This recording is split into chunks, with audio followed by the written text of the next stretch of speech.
Brethren, I am grateful to be with you tonight. Mes frères, je suis reconnaissant d'être avec vous ce soir. Je suis profondément touché par ce que je sais de votre service de la prêtrise. Ce soir, je vais vous parler de la diligence au service du Seigneur. De récentes expériences m'ont amené à faire ce choix.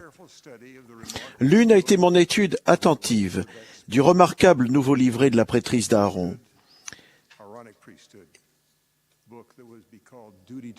Il s'intitule « Devoir envers Dieu ».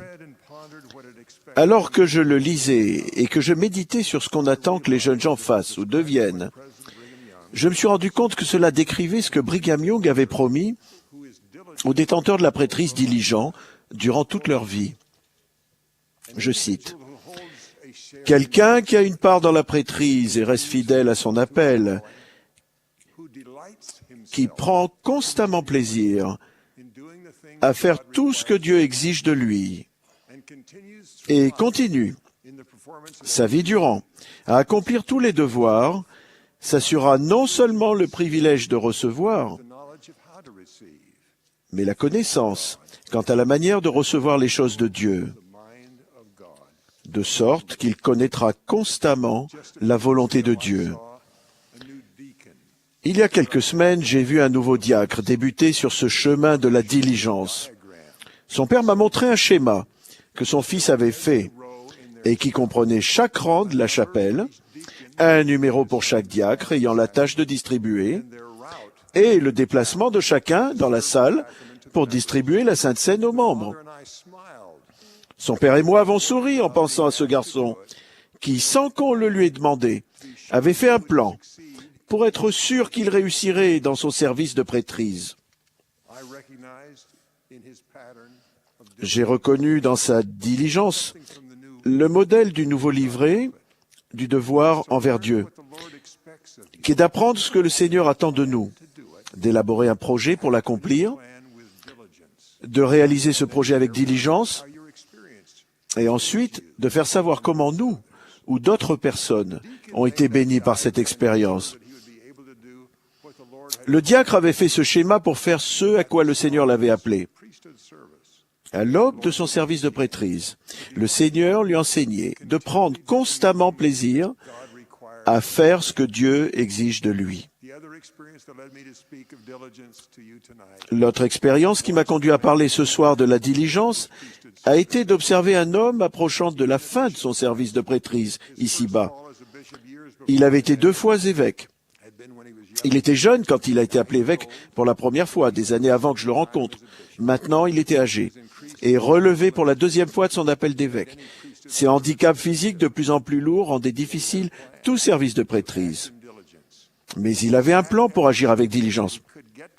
Chaque dimanche où il pouvait venir à l'église, il s'asseyait dans la rangée la plus près de la porte, la plus utilisée pour la réunion de Sainte-Seine. Il venait tôt pour être sûr d'avoir une place. Chaque personne qui arrivait pouvait voir son regard empreint d'amour et accueillant, comme elle le remarquait auparavant quand il était assis sur l'estrade quand il était évêque. Son influence chaleureuse nous élevait parce que nous savions quelque peu ce qui lui en coûtait de nous servir. Son appel d'évêque avait pris fin. Son service de prêtrise n'était pas achevé. Il y a tant de grands exemples de détenteurs de la prêtrise au service de Dieu. Ce soir, je vais vous parler de ce que j'ai appris à leur sujet. D'abord, ils apprennent à connaître qui ils servent et dans quel but. Quand cette connaissance pénètre leur cœur, cela fait toute la différence. Je vais d'abord m'adresser directement aux jeunes gens de la prêtrise d'Aaron. Vous deviendrez plus diligents en sentant toute la confiance que Dieu vous accorde. Dans le livret du devoir envers Dieu, un message de la première présidence vous est destiné. Je cite, « Notre Père céleste a une grande confiance en toi et a une mission importante à te faire accomplir. Il t'aidera lorsque tu t'adresseras à lui dans la prière, écoutera les inspirations de l'Esprit, obéira aux commandements et respectera les alliances que tu as contractées. »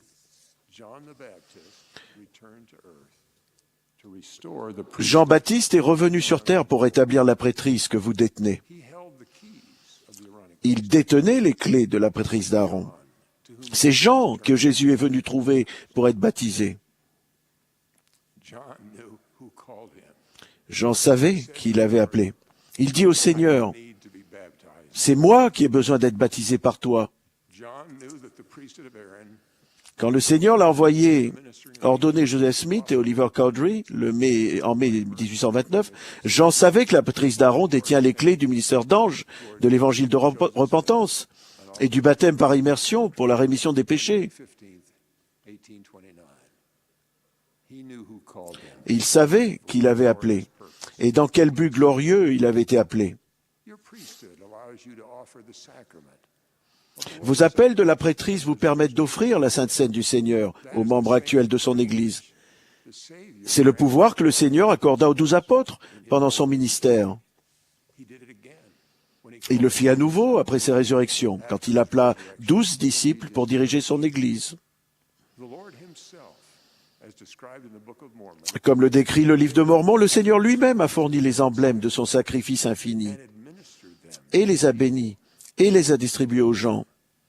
Pensez à lui et à l'honneur qu'il vous fait quand vous accomplissez votre service de prêtrise. En vous souvenant de lui, vous serez décidé à accomplir autant que possible cette ordonnance, aussi bien et aussi fidèlement qu'il l'a fait. Cela peut devenir une façon de vivre qui augmentera votre diligence dans tous les services de la prêtrise auxquels le Seigneur vous prépare pour vous y appeler.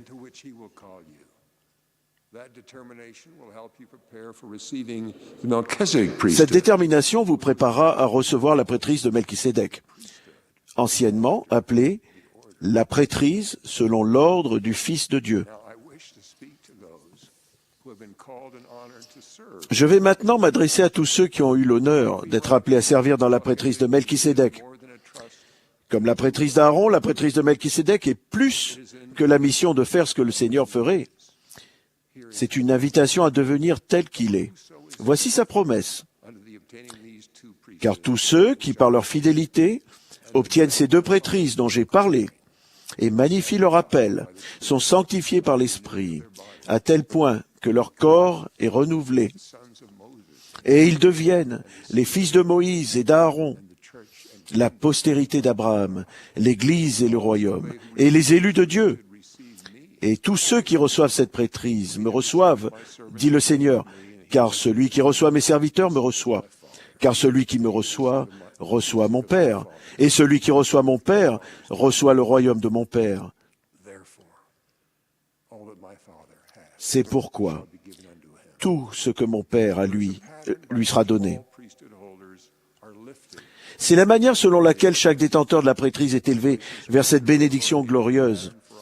L'un des passages des Écritures, le Seigneur nous en fait part, se trouve dans la section 107 des Doctrines et Alliances. Je cite, « C'est pourquoi que chaque homme s'instruise de son devoir et apprenne à remplir l'office auquel il est désigné, et ce, en toute diligence.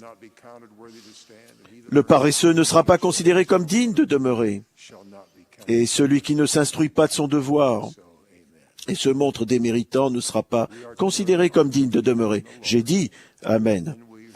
Nous devons nous instruire du devoir auquel le Seigneur nous a appelés, puis nous devons agir en toute diligence sans jamais être paresseux. La manière est simple, mais elle n'est pas facile à suivre.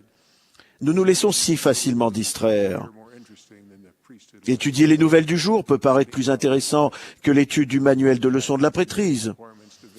S'asseoir et se reposer peut être plus attrayant que de prendre des rendez-vous pour visiter des personnes qui ont besoin de notre service de la prêtrise. Quand je me vois éloigné de mes devoirs de la prêtrise par d'autres intérêts, et quand mon corps réclame du repos, je me lance ce cri de ralliement. Souviens-toi de lui. Le Seigneur est notre exemple parfait de diligence dans le service de la prêtrise. Il est notre capitaine. Il nous a appelés. Il marche devant nous. Il nous a choisis pour le suivre et pour emmener d'autres personnes avec nous. Ce soir, je me souviens de lui et cela me touche. C'est samedi soir, la veille de Pâques, où nous nous souvenons de sa résurrection. Je me souviens de son exemple les jours précédents. Par amour pour son Père et pour nous, il a accepté de souffrir au-delà de ce qu'un homme mortel pourrait supporter. Il nous a dit ce que ce sacrifice infini a requis de lui. Car voici, moi, Dieu, j'ai souffert ces choses pour tous, afin qu'ils ne souffrent pas s'ils se repentent. Mais s'ils ne se repentent pas, ils doivent souffrir tout comme moi. Et ces souffrances m'ont fait trembler de douleur, moi, Dieu, le plus grand de tous, et elles m'ont fait saigner à chaque pore, et m'ont fait souffrir de corps et d'esprit. Et j'ai voulu ne pas devoir boire la coupe amère, mais je n'ai pas non plus voulu me dérober. Néanmoins, gloire soit au Père, j'ai bu, et j'ai terminé tout ce que j'avais préparé pour les enfants des hommes. Au calvaire, sur la croix, le Seigneur a annoncé, tout est accompli. Puis son esprit a quitté son corps. Ses restes mortels ont été placés avec amour dans une tombe. Il nous a enseigné une leçon parce qu'il a fait pendant 3 jours dans le monde des esprits avant sa résurrection, et dont je me souviens quand je suis tenté de penser mériter du repos après quelques tâches difficiles à son service.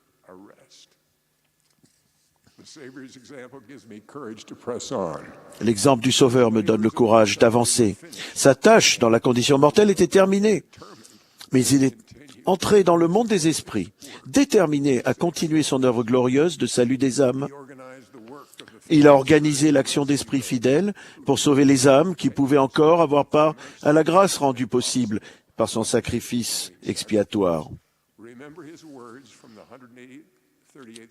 Souvenez-vous de ces paroles dans la section 138 des Doctrines et Alliances. Mais voici, parmi les justes, il organisa ses forces et nomma des messagers, revêtus de pouvoir et d'autorité, et les chargea d'aller porter la lumière de l'Évangile à ceux qui étaient dans les ténèbres, à savoir tous les esprits des hommes. Et c'est ainsi que l'Évangile fut prêché aux morts. Et les messagers choisis allèrent annoncer le jour de grâce du Seigneur et proclamer la liberté aux captifs qui étaient liés, oui, à tous ceux qui se repentiraient de leurs péchés et recevraient l'Évangile. Chaque fois que nous nous souvenons de lui, il est plus facile de résister à la tentation de désirer nous reposer de nos travaux de la prêtrise. Nous nous sommes certainement souvenus de lui aujourd'hui. C'est pourquoi nous sommes ici, pour apprendre nos devoirs, décider à faire ce que nous avons fait alliance de faire, en toute diligence. Et grâce à son exemple, nous persévérerons jusqu'à ce que nous ayons fini les tâches qu'il nous a confiées. Et nous resterons engagés à faire la volonté de son Père, pour toujours, comme il l'a été et comme il l'est. Nous sommes dans l'Église du Seigneur. Il nous a appelés et nous a fait confiance, bien que sachant quelle faiblesse nous avions. Il savait quelles épreuves nous aurions affrontées. En servant fidèlement et grâce à son expiation, nous pouvons réussir à vouloir ce qu'il veut et être ce que nous devons être pour bénir les personnes que nous servons pour lui. Si nous le servons suffisamment longtemps avec diligence, nous serons changés. Nous pouvons devenir davantage semblables à lui. J'ai vu des preuves de ce miracle dans la vie de ses serviteurs. Je l'ai vu il y a quelques semaines dans le salon d'un fidèle détenteur de la prêtrise. Je l'ai connu diacre, père, évêque et membre d'une présence de pieux. Pendant des décennies, je l'ai vu servir les enfants de Dieu avec diligence par sa prêtrise. Il était entouré de sa famille dans la salle de séjour, vêtu d'un costume et d'une cravate. Il souriait. J'étais surpris, car j'étais là parce que j'avais appris qu'il suivait un traitement médical douloureux qui ne l'avait pas encore guéri. Il m'a salué comme il avait certainement salué des centaines d'autres visiteurs pendant une vie de service de la prêtrise. J'étais venu pour l'aider dans ses épreuves, mais comme cela arrive si souvent dans le service de la prêtrise, c'est moi qui ai reçu de l'aide et qui ai appris. Nous nous sommes assis et nous avons discuté agréablement. Il m'a raconté comment son père avait soigné ma mère quand elle allait mourir. Je ne le savais pas. Alors je me suis rendu compte que son père lui avait appris, pendant son enfance, comment porter secours. À cette pensée, j'ai été reconnaissant pour les fois où j'avais emmené mes garçons à des visites de prêtrise pour bénir et réconforter. Au bout de quelques minutes, il a demandé doucement, « Pourrais-je vous demander de me donner une bénédiction ?» Son président pieux précédent, avec qui il avait servi pendant des années, a oint sa tête avec de l'huile consacrée, par le pouvoir de la prêtrise de Melchisédek. Quand j'ai scellé la bénédiction en faisant des promesses, le Saint-Esprit m'a fait connaître un peu de ce que le Seigneur avait fait pour ce fidèle détenteur de la prêtrise.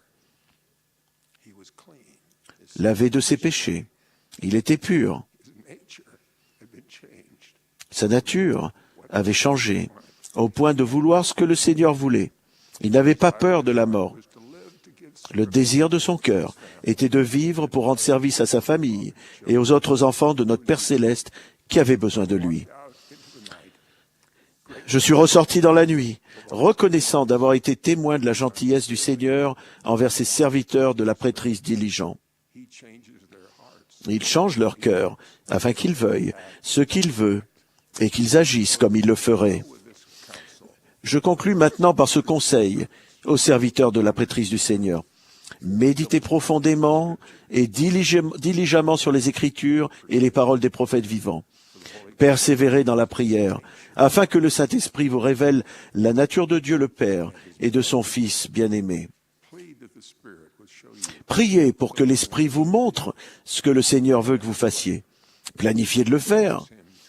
Promettez-lui d'obéir. Agissez avec détermination jusqu'à ce que vous ayez fait ce qu'il a demandé. Puis priez pour le remercier de l'occasion de le servir et pour savoir ce que vous pouvez faire ensuite. Je témoigne que notre Père Céleste et Jésus-Christ vivent. Ils sont des êtres ressuscités glorifiés qui nous aiment et qui veillent sur nous. Le prophète Joseph Smith a reçu de messagers célestes les clés de la prêtrise. Elles ont été transmises en une succession ininterrompue jusqu'au président Monson. Chaque apôtre vivant les détient. Je vous donne ma bénédiction pour que l'Esprit vous fasse ressentir la grandeur du dépôt et des promesses qui vous ont été faites quand on vous a ordonné serviteur de la prêtrise dans l'Église du Seigneur, la véritable Église du Seigneur, au nom sacré de Jésus-Christ. Amen.